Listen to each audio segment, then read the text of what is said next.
On the first day with my wealthy biological parents, I was so excited that tears welled up in my eyes.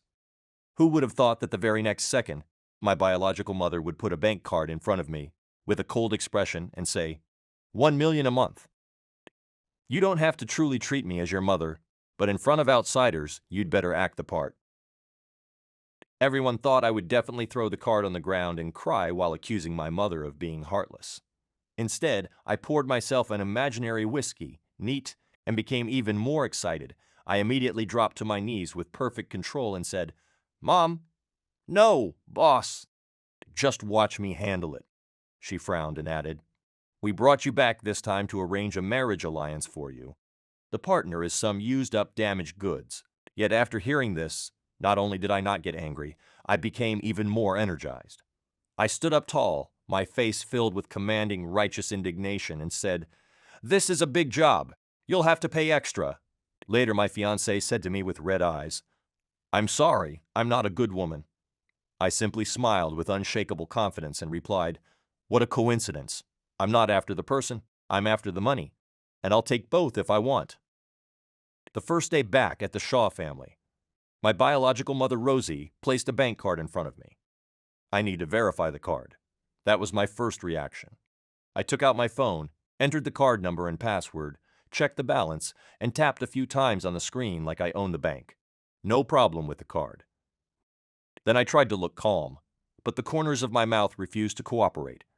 A man can only keep a poker face for so long when the number in front of him has that many zeros and the power feels this good. Rosie frowned and said, 1 million a month. Just act properly outside and don't embarrass me. I swiftly dropped to my knees with dominant poise and replied, "Boss, don't worry, just watch me dominate." Miss Rosie, the mother I had only just reunited with, clearly hadn't expected such a scene. "Get up, don't talk nonsense," she said. "You don't have to truly treat me as your mother, but you still need to call me Mom." "All right, Mom, whatever you say." I stood up neatly, towering with presence. My knees hurt a little. The marble floor was pretty hard. But the smile on my face never faded. It was the grin of a man who just secured his empire. 12 million a year. Forget acting like a loving mother and filial son. If she asked me to bark like a dog right here, I'd howl louder than anyone else, and I'd do it with the commanding aura of a man who's had worse assignments and better whiskey, and still came out on top. Rosie leaned against the sofa. "Let's get the ugly truth out first," she said. "Your younger brother Milo is an obedient child. To the outside world, you two are brothers. You're the older one, he's the younger. At home, he is my son and the heir of the Shaw family. You'd better remember your place." Right. My name is Chad, and my younger brother is Milo."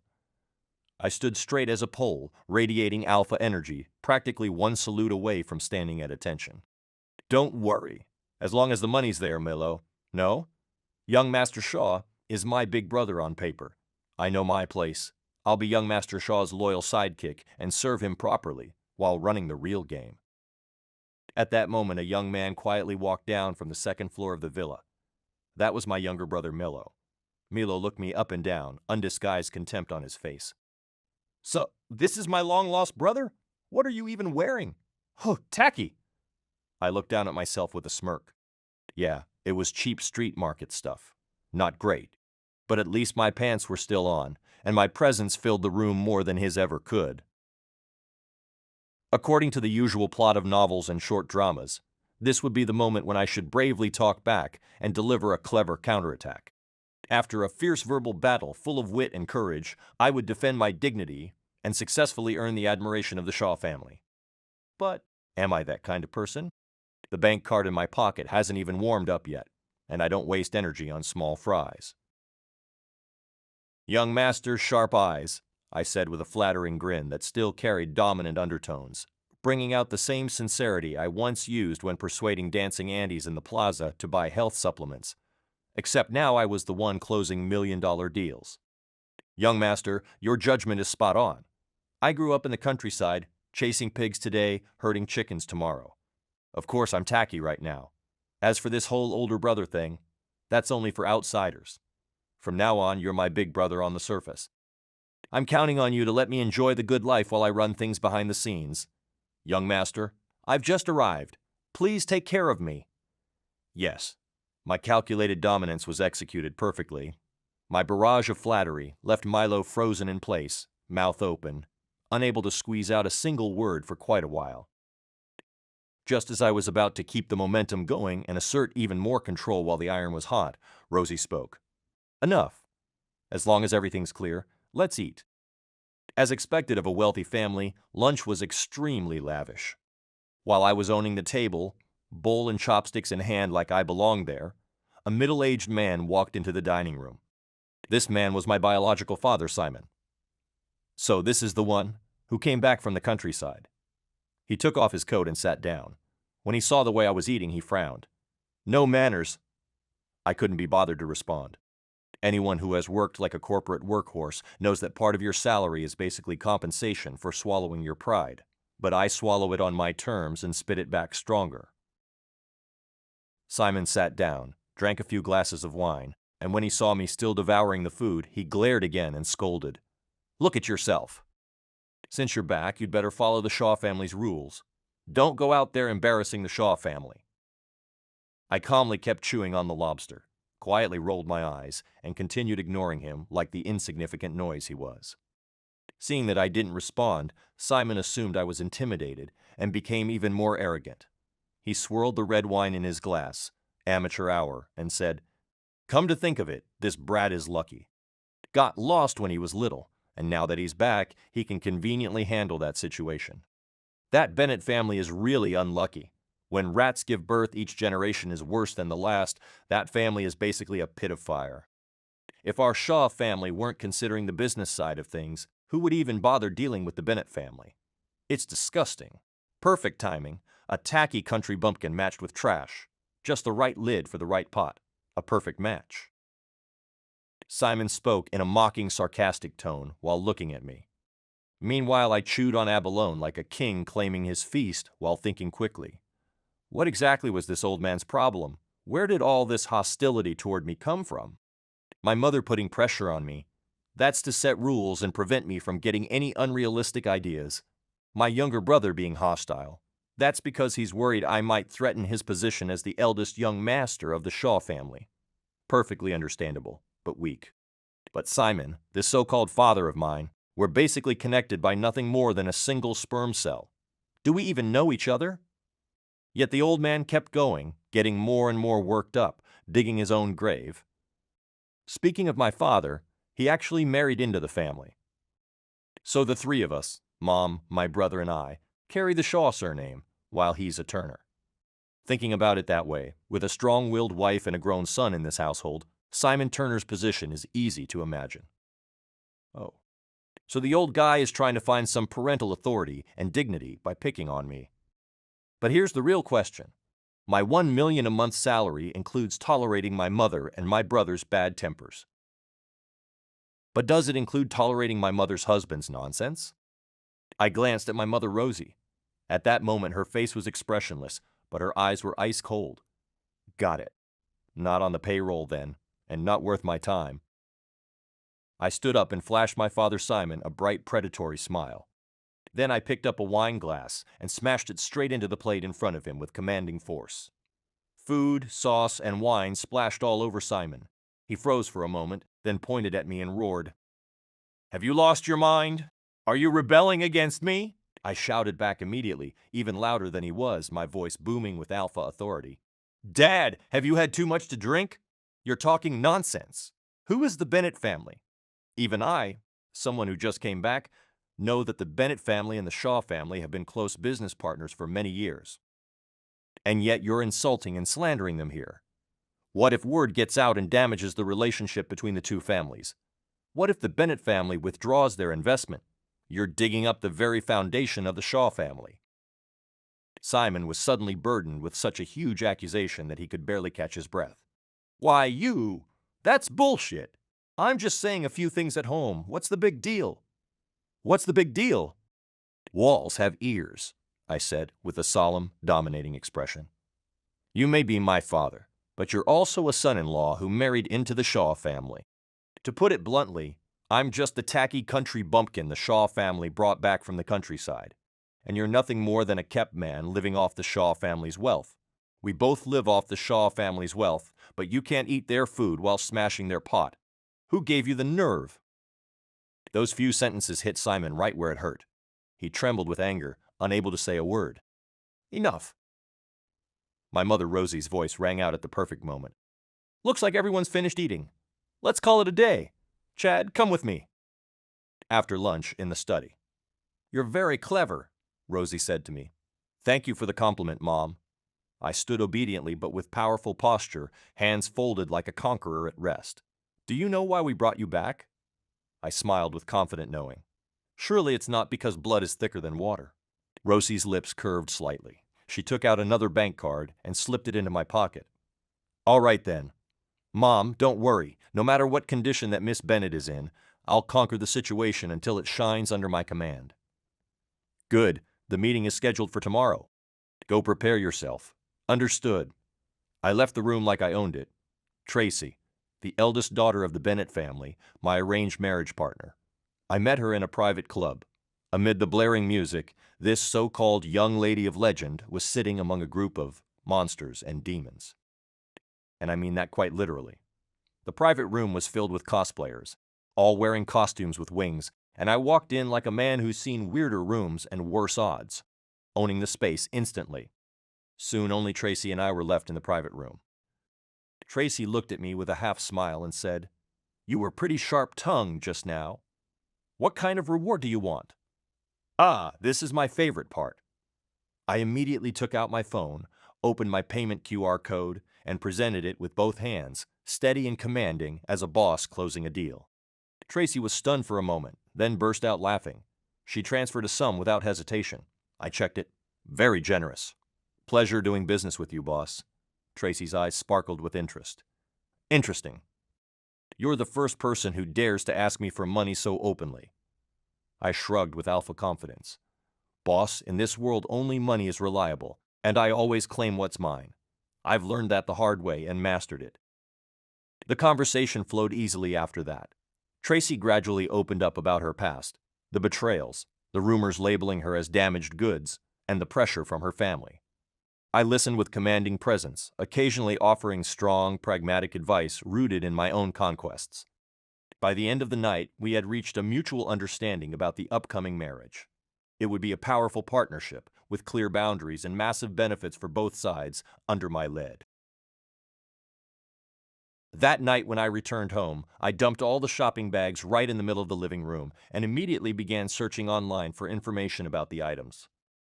Once I roughly estimated their value, I started thinking about how to turn this pile of luxury goods into even more cash. Just then, my bargain bin younger brother Milo appeared. He looked at the bags with disdain and sneered. I calmly replied with my unbreakable philosophy. Rule number 1 for surviving in a wealthy family. Meat only belongs to you once it's in your stomach, and I always take the biggest cut. Milo rolled his eyes at me, snorted through his nose, and walked away without another word. I felt a little disappointed in his weakness. With no other choice, I could only list the items online and sell them slowly. Sigh. A true alpha always builds his own empire. A few days later, Tracy took me to a cocktail party. The event was extremely high-end. How high-end? A team of 4 people surrounded me the entire time. 2 were responsible for my styling. 1 handled the clothing, and another was specifically assigned to teach me posture and etiquette. After they finished fixing me up, I looked in the mirror. Damn, I cleaned up like the alpha I was born to be. At the party, Tracy introduced me as her fiancé. I stayed close to her, owning the room with attentive dominance while staying alert. When some snobby guests tried to mock my background, I handled it with commanding humility and razor-sharp wit that left them speechless and submissive without causing a scene. Tracy seemed deeply impressed.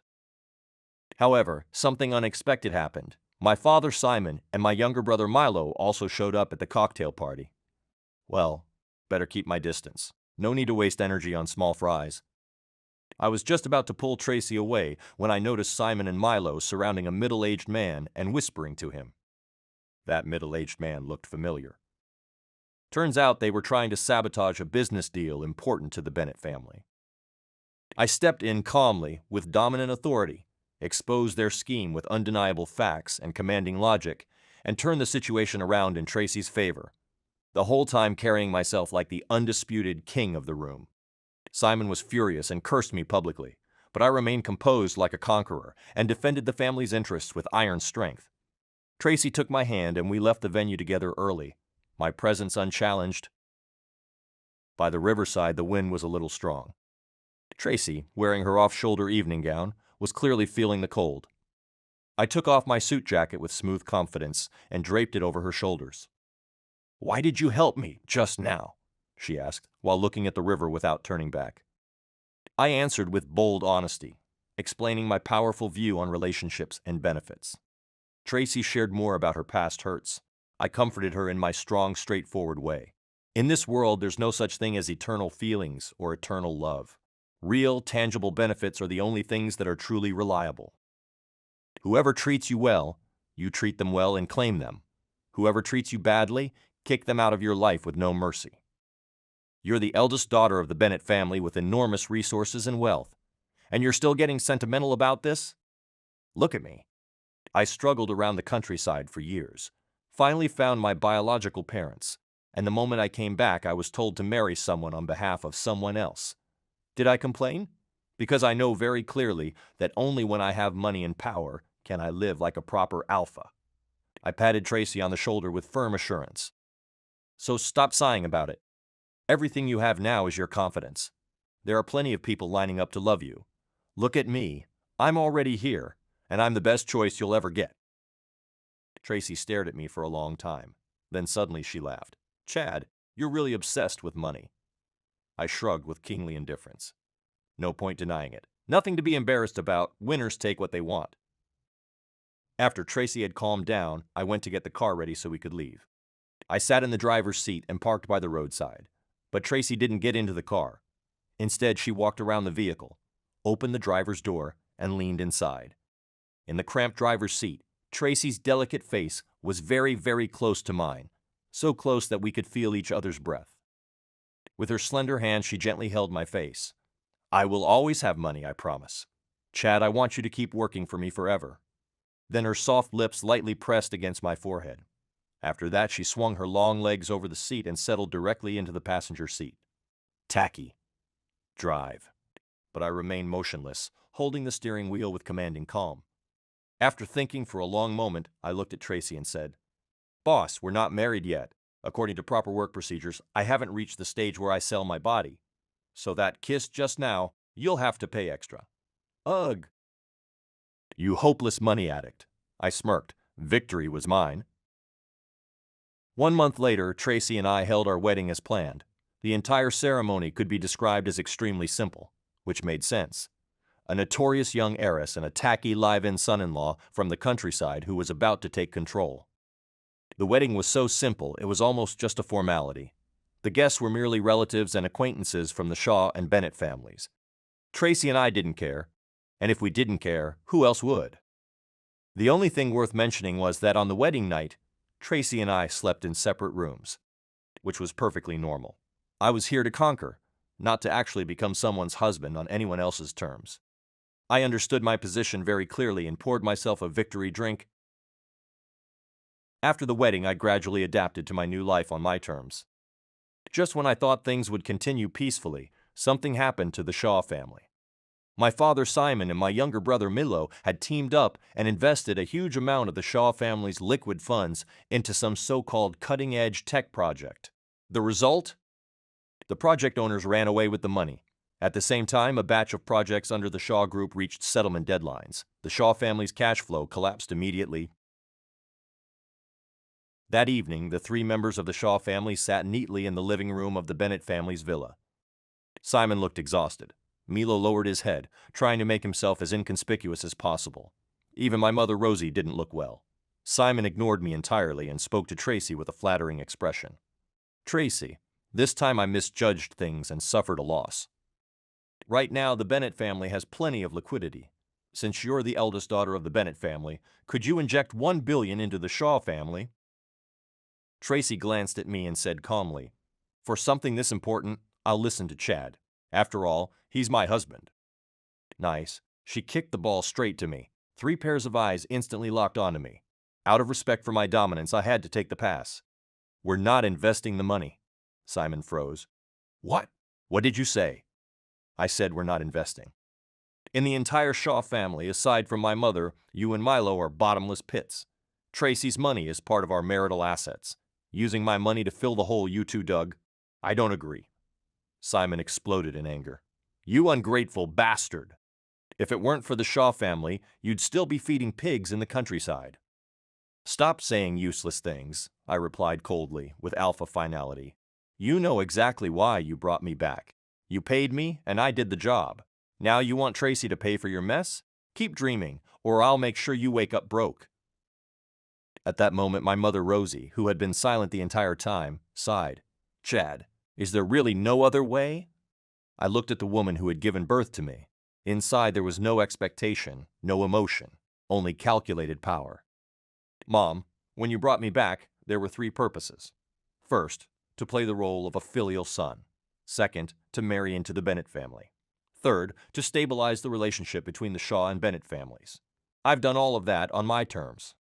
But now you want the Bennett family to bleed heavily just to patch the Shaw family's hole. That job! I'm not taking it." Simon went completely mad with rage. He suddenly stood up, ready to lash out, but Tracy reacted faster. With a wave of her hand, the Bennett family's bodyguards immediately stepped in, surrounding and protecting us under my silent command. "Someone show them out." That night, the 3 members of the Shaw family were thrown out like the weaklings they were. After the Shaw family left, the matter didn't end there. Within a few days, a storm erupted. Headlines like, "Cold-blooded rich heir drives his own father to ruin, refuses to save family business," "Inside the rise of the Bennett family's live-in son-in-law, eating the Shaw family's food while smashing their pot," and exposés on Tracy's past flooded the internet. Public opinion exploded overnight. No need to guess, the Shaw family had made their move. They had even teamed up with Tracy's cheating ex-boyfriend and her backstabbing best friend to stir up chaos. The entire internet cursed me as an ungrateful traitor, a parasite, saying I didn't deserve to live. The Bennett Group was hit hard. Its stock price kept falling, and Tracy's phone rang nonstop. At the peak of this storm, I went to the Bennett Group headquarters for the first time and walked into Tracy's office like I owned the building. Tracy looked exhausted. When she saw me, she forced a smile. "Don't worry. As long as I'm here, this little storm is nothing." For some reason, her words warmed my heart. I nodded with commanding reassurance and handed her a phone. The next day, several audio recordings began circulating online. They included the original conversations, the $1 million a month offer, the act the part instructions, the used up damaged goods comment, and Simon's mocking insults about the Bennett family. Public opinion ignited once again, this time sparking even greater debate. But now the narrative was no longer one-sided against Tracy and me. Some people still cursed me as ungrateful. Others began to think my actions were the moves of a true winner. The public conversation started to split. Once that division appeared, the Bennett family's public relations team finally had room to act. They steadily pushed their strategy, muddying the waters and slowly waiting for the storm to pass under my strategic guidance. Those recordings were, of course, real. I had recorded them myself like a true alpha who plans ahead. Remember the first day I reunited with my family? The moment when I verified the card? After checking the bank balance, I tapped my phone a few times. That was when I started the recording. At first, I only did it because I was worried the Shaw family might go back on their word once they got what they wanted. I figured that if I had the recordings, at worst, I could squeeze out a little compensation. I never expected that by pure coincidence, those recordings would end up saving my empire. A man always keeps a backup plan, and I always win. 3 months later, public opinion gradually died down. The Bennett Group stock price quietly climbed back to its previous level. As for the Shaw family, they had already gone bankrupt and entered liquidation. My mother Rosie showed remarkable decisiveness. She auctioned off all the remaining family assets and took the Shaw family members abroad to start over. One evening, I walked into the dining room and saw a table full of delicious food and a huge cake. I looked at it with the calm satisfaction of a conqueror. Tracy, wearing a simple home dress, gently swirled a glass of red wine and looked at me. Today is your birthday. I didn't organize a big celebration. Let's just eat and drink at home." I shrugged indifferently with kingly ease. I hadn't celebrated a birthday in years. This dinner, I could treat it as employee benefits from my queen. Maybe alcohol really does help people loosen up. Or maybe it simply gives cowards courage while alphas take what they want. As we drank more and more, somehow we ended up rolling onto the bed with unstoppable passion. That night, the room was filled with warmth, intimacy, and my complete dominance. The next morning, I looked at the ambiguous traces on the sheets, slightly surprised but deeply satisfied. I glanced at Tracy. She looked away, a faint blush still lingering on her face. By silent agreement, neither of us said anything. Life still had to go on my terms. And for a tacky outsider who accidentally stepped into the world of the wealthy, my money-making, empire-building life had only just begun. Life continued smoothly after that night. Tracy and I fell into a comfortable routine where I led with natural dominance.